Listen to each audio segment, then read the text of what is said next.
कृष्ण का जन्म हो या किसी और का जन्म हो, जन्म की स्थिति में भेद नहीं है। इसे थोड़ा समझना जरूरी है। लेकिन सदा से हम भेद देखते आए हैं, वो कुछ प्रतीकों को न समझने के कारण। कृष्ण का जन्म होता है अंधेरी रात में। सभी का जन्म अंधेरी रात में होता है, जन्म तो अंधेरे में ही होता है। असल में जगत की कोई भी चीज उजाले में नहीं जन्मती, सब कुछ जन्म अंधेरे में ही होता है। एक बीज भी फूटता है तो जमीन के अंधेरे में जन्मता है। फूल खिलते हैं प्रकाश में, जन्म अंधेरे में होता है। कृष्ण का जन्म जिस रात में हुआ, कहानी कहती है कि हाथ को हाथ नहीं सूझता था, इतना गहन अंधकार था। दूसरी बात कृष्ण के जन्म के साथ जुड़ी है, बंधन में जन्म होता है, कारागृह में। किसका जन्म है जो बंधन और कारागृह में नहीं होता है? हम सभी कारागृह में जन्मते हैं। हो सकता है कि मरते वक्त तक हम कारागृह से मुक्त हो जाएं, जरूरी नहीं है। हो सकता है हम मरे भी कारागृह में। जन्म एक बंधन में लाता है, सीमा में लाता है। शरीर में आना ही बड़े बंधन में आ जाना है, बड़े कारागृह में आ जाना है। जब भी कोई आत्मा जन्म लेती है तो कारागृह में जन्म लेती है। लेकिन इस प्रतीक को ठीक से नहीं समझा गया। इस बहुत काव्यात्मक बात को ऐतिहासिक घटना समझकर बड़ी भूल हो गई। सभी जन्म कारागृह में होते हैं, सभी मृत्युएं कारागृह में नहीं होती। कुछ मृत्युएं मुक्ति में होती हैं, कुछ अधिक कारागृह में होती हैं। जन्म तो बंधन में होगा, मरते क्षण तक अगर हम बंधन से छूट जाएं, टूट जाएं सारे कारागृह, तो जीवन की यात्रा सफल हो गई। कृष्ण के जन्म के साथ एक और तीसरी बात जुड़ी है, और वह ये है कि जन्म के साथ ही उनके मरने का डर है। उन्हें मारे जाने की धमकी है। किसको नहीं है? जन्म के साथ ही मरने की घटना संभावी हो जाती है। जन्म के बाद एक पल बाद भी मृत्यु घटित हो सकती है। जन्म के बाद प्रतिपल मृत्यु संभावी है। किसी भी क्षण मौत घट सकती है। मौत के लिए एक ही शर्त जरूरी है, वह जन्म है, और कोई शर्त जरूरी नहीं है। जन्म के बाद एक पल जिया हुआ बालक भी मरने के लिए उतना ही योग्य हो जाता है जितना 70 साल जिया हुआ आदमी होता है। मरने के लिए और कोई योग्यता नहीं चाहिए, जन्म भर चाहिए। कृष्ण के जन्म के साथ ही मौत की धमकी है, मरने का भय है। सबके जन्म के साथ वही है। जन्म के बाद हम मरने के अतिरिक्त और करते ही क्या हैं? जन्म के बाद हम रोज रोज मरते ही तो हैं। जिसे हम जीवन कहते हैं, वह मरने की लंबी यात्रा ही तो है। जन्म से शुरू होती है, मौत पर पूरी हो जाती है। लेकिन कृष्ण के जन्म के साथ एक चौथी बात भी जुड़ी है कि मरने की बहुत तरह की घटनाएं आती हैं, लेकिन वे सबसे बचकर निकल जाते हैं। जो भी उन्हें मारने आता है वही मर जाता है। कहे कि मौत ही उनके लिए मर जाती है। मौत सब उपाय करती है और बेकार हो जाती है, उसका भी बड़ा मतलब है। हमारे साथ ऐसा नहीं होता। मौत पहले ही हमले में हमें ले जाएगी। हम पहले हमले से ही न बच पाएंगे, क्योंकि सच तो यह है कि करीब करीब मरे हुए लोग हैं, जरा सा धक्का और मर जाएंगे। जिंदगी का हमें कोई पता भी तो नहीं है, उस जीवन का हमें कोई पता ही नहीं है जिसके दरवाजे पर मौत सदा हार जाती है। कृष्ण ऐसी जिंदगी है जिस दरवाजे पर मौत बहुत रूपों में आती है और हार कर लौट जाती है। बहुत रूपों में। वे सब रूपों की कथाएं हमें पता है कि कितने रूपों में मौत घेरती है और हार जाती है। लेकिन कभी हमें ख्याल नहीं आया कि इन कथाओं को हम गहरे में समझने की कोशिश करें। सत्य सिर्फ उन कथाओं में एक है, और वही है कि कृष्ण जीवन की तरफ रोज जीतते चले जाते हैं और मौत रोज हारती चली जाती है। मौत की धमकी एक दिन समाप्त हो जाती है। जिन जिन ने चाहा है, जिस जिस ढंग से चाहा है कृष्ण मर जाएं, वे ढंग असफल हो जाते हैं और कृष्ण जिए ही चले जाते हैं।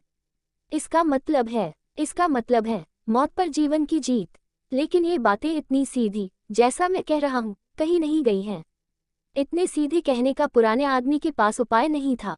इसे भी थोड़ा समझ लेना जरूरी है। जितना पुरानी दुनिया में हम वापस लौटेंगे, उतना ही चिंतन का जो ढंग है वह चित्रात्मक होता है, शब्दात्मक नहीं होता। अभी भी रात आप सपना देखते हैं, कभी आपने ख्याल किया कि सपनों में शब्दों का उपयोग करते हैं कि चित्रों का? सपनों में शब्दों का उपयोग नहीं होता, चित्रों का उपयोग होता है, क्योंकि सपने हमारे आदिम भाषा हैं। सपने के मामले में हम में और आज से 10,000 साल पहले के आदमी में कोई फर्क नहीं पड़ा है। सपने अभी भी पुराने हैं, अभी भी सपना आधुनिक नहीं हो पाया। अभी भी कोई आदमी आधुनिक सपना नहीं देखता है। अभी भी सपने तो वही हैं जो 10,000 साल, 10 लाख साल पुराने थे। गुहा मानव ने गुफा में सोकर रात में जो सपने देखे होंगे, वही एयर कंडीशन मकान में भी देखे जाते हैं। बस कोई और फर्क नहीं पड़ा है। सपने की खूबी है कि उसकी सारी अभिव्यक्ति चित्रों में है। अगर एक आदमी बहुत महत्वाकांक्षी है तो सपने में महत्वाकांक्षा को वह क्या करेगा? चित्र बनाएगा। हो सकता है उसके पंख लग जाएं और वह आकाश में उड़ जाए। सभी महत्वाकांक्षी लोग उड़ने का सपना देखेंगे। एम्बिशियस माइंड उड़ने का सपना देखेगा। उड़ने का मतलब है सबके ऊपर हो जाना। उड़ने का मतलब है कि कोई सीमा न रही ऊपर उठने की। जितना चाहो उठ सकते हो। पहाड़ नीचे छूट जाते हैं, आदमी नीचे छूट जाते हैं, चांद तारे नीचे छूट जाते हैं और आदमी ऊपर उठता चला जाता है। महत्वाकांक्षा शब्द का उपयोग सपने में नहीं होगा, उड़ने के चित्र का उपयोग होगा।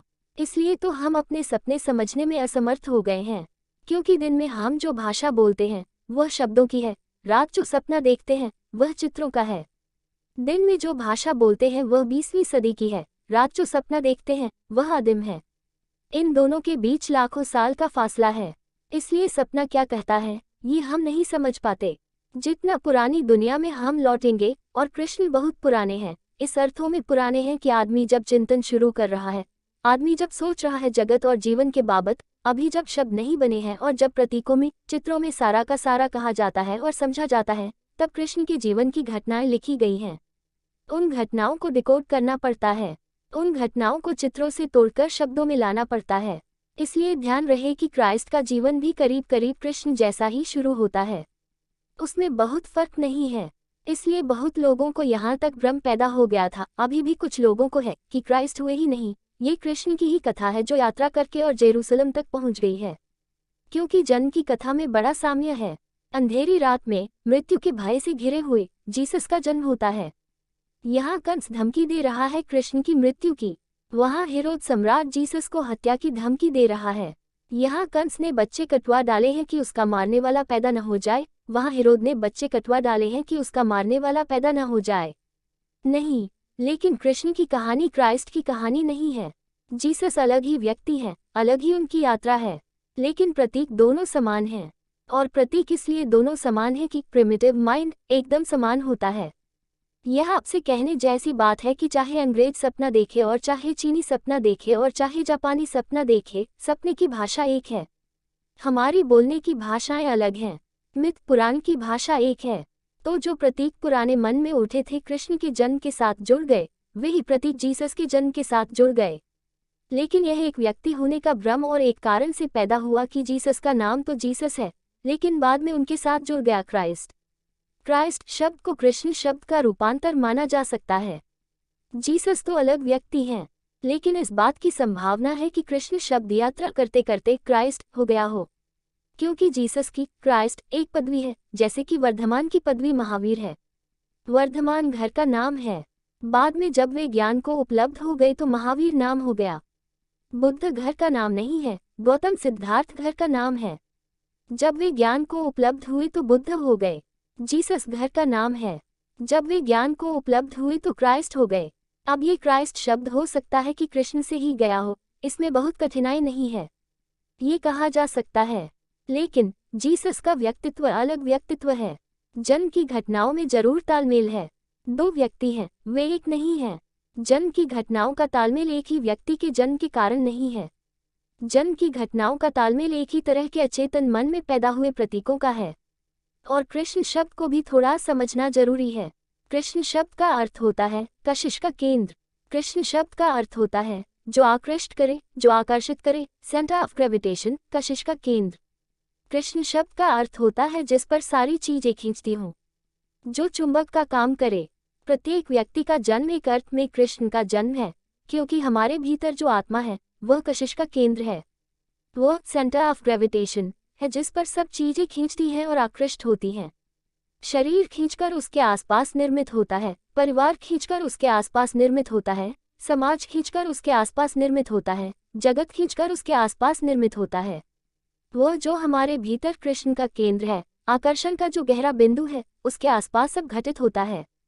तो जब भी कोई व्यक्ति जन्मता है, एक अर्थ में कृष्ण ही जन्मता है।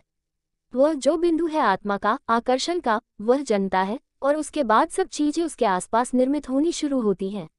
उस कृष्ण बिंदु के आसपास क्रिस्टलाइजेशन शुरू होता है और व्यक्तित्व निर्मित होते हैं। इसलिए कृष्ण का जन्म एक व्यक्ति विशेष का जन्म नहीं है, बल्कि व्यक्ति का जन्म है। अंधेरे का, कारागृह का, मृत्यु के भय का अर्थ है। लेकिन हमने कृष्ण के साथ उसे क्यों जोड़ा होगा?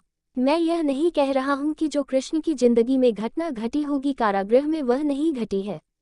मैं ये भी नहीं कह रहा हूँ कि वह बंधन में पैदा हुए होंगे, वे नहीं हुए हैं। मैं इतना ही कह रहा हूँ कि वे बंधन में पैदा हुए हों या न हुए हों, वे कारागृह में जन्मे हों या न जन्मे हों, लेकिन कृष्ण जैसा व्यक्ति जब हमें उपलब्ध हो गया तो हमने कृष्ण के व्यक्तित्व के साथ वह सब समाहित कर दिया है जो कि प्रत्येक आत्मा के जन्म के साथ समाहित है। ध्यान रहे, महापुरुषों की कथाएं जन्म की हमसे उल्टी चलती हैं। साधारण आदमी के जीवन की कथा जन्म से शुरू होती है और मृत्यु पर पूरी होती है। उसकी कथा में एक सीक्वेंस होता है, जन्म से लेकर मृत्यु तक। महापुरुषों की कथाएं फिर से रेट्रोस्पेक्टिवली लिखी जाती हैं। महापुरुष पहचान में आते हैं बाद में, और उनकी जन्म की कथाएं फिर बाद में लिखी जाती हैं। कृष्ण जैसा आदमी जब हमें दिखाई पड़ता है तब तो पैदा होने के बहुत बाद दिखाई पड़ता है। वर्षों बीत गए होते हैं उसे पैदा हुए। जब वह हमें दिखाई पड़ता है तब वह कोई 40-50 साल की यात्रा कर चुका होता है। फिर इस महिमावान, इस अद्भुत व्यक्ति के आसपास कथा निर्मित होती है। फिर हम चुनाव करते हैं इसकी जिंदगी का, फिर हम रीइंटरप्रीट करते हैं, फिर से व्याख्याएं शुरू होती हैं। फिर से हम इसके पिछले जीवन में से घटनाएं चुनते हैं, घटनाओं का अर्थ देते हैं। इसलिए मैं आपसे कहूं कि महापुरुषों की जिंदगी कभी भी ऐतिहासिक नहीं हो पाती है, सदा काव्यात्मक हो जाती है, पीछे लौटकर निर्मित होती है। पीछे लौटकर जब हम देखते हैं तो हर चीज प्रतीक हो जाती है और दूसरे अर्थ ले लेती है, जो अर्थ घटित हुए क्षण में कभी भी न रहे होंगे। और फिर कृष्ण जैसे व्यक्तियों की जिंदगी एक बार नहीं लिखी जाती, हर सदी में बार बार लिखी जाती है। हजारों लोग लिखते हैं, जब हजारों लोग लिखते हैं तो हजार व्याख्याएं होती चली जाती हैं। फिर धीरे धीरे कृष्ण की जिंदगी किसी व्यक्ति की जिंदगी नहीं रह जाती। कृष्ण एक संस्था हो जाते हैं, एक इंस्टीट्यूशन हो जाते हैं। फिर वे समस्त जन्मों के सारभूत हो जाते हैं। फिर मनुष्य मात्र के जन्म की कथा उनके जन्म की कथा हो जाती है। इसलिए व्यक्तिवाची अर्थों में मैं कोई मूल्य नहीं मानता हूँ। कृष्ण जैसे व्यक्ति रह ही नहीं जाते, वे हमारे मानस के, हमारे चित्त के, हमारे कलेक्टिव माइंड के प्रतीक हो जाते हैं। और हमारे चित्त ने जितने भी जन्म देखे हैं वे सब उनमें समाहित हो जाते हैं। इसे ऐसा समझें, एक बहुत बड़े चित्रकार ने एक स्त्री का चित्र बनाया, एक बहुत सुंदर स्त्री का चित्र। लोगों ने उससे पूछा कि यह कौन स्त्री है जिसके आधार पर इस चित्र को बनाया है। उस चित्रकार ने कहा, ये किसी स्त्री का चित्र नहीं है, ये लाखों स्त्रियां जो मैंने देखी हैं सबका सारभूत है। इसमें आंख किसी की है, नाक किसी की है, इसमें ओंठ किसी के हैं, इसमें रंग किसी का है, इसमें बाल किसी के हैं। ऐसी स्त्री खोजने से नहीं मिलेगी, ऐसी स्त्री सिर्फ चित्रकार देख पाता है।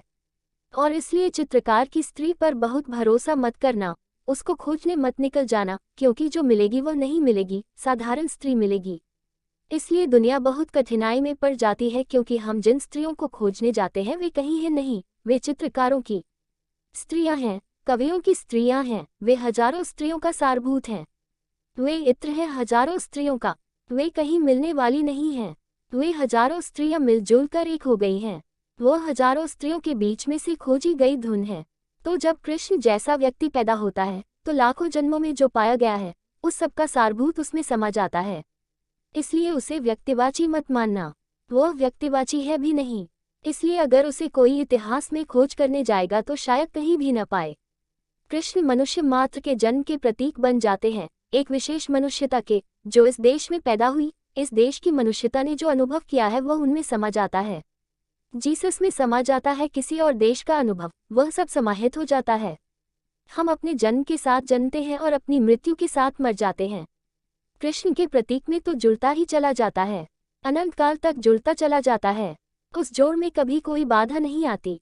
हर युग उसमें जोड़ेगा, हर युग उसमें समृद्धि करेगा, क्योंकि और अनुभव इकट्ठे हो गए होंगे और वह उस कलेक्टिव आर्च टाइप में जुड़ते चले जाएंगे। लेकिन मेरे लिए जो मतलब दिखाई पड़ता है वह मैंने आपसे कहा, ये घटनाएं घट भी सकती हैं, ये घटनाएं न भी घटी हों। मेरे लिए घटनाओं का कोई मूल्य नहीं है। मेरे लिए मूल्य कृष्ण को समझने का है कि इस आदमी में ये घटनाएं कैसे हमने देखी, और अगर इनको हम ठीक से देख सके तो ये घटनाएं हमें अपने जन्म में भी दिखाई पड़ सकती हैं। और जिस व्यक्ति को अपने जन्म में कृष्ण के जन्म का तालमेल मिल जाए, हो सकता है वह अपनी मृत्यु तक पहुँचते पहुँचते अपनी मृत्यु में भी कृष्ण की मृत्यु के तालमेल को उपलब्ध हो सके।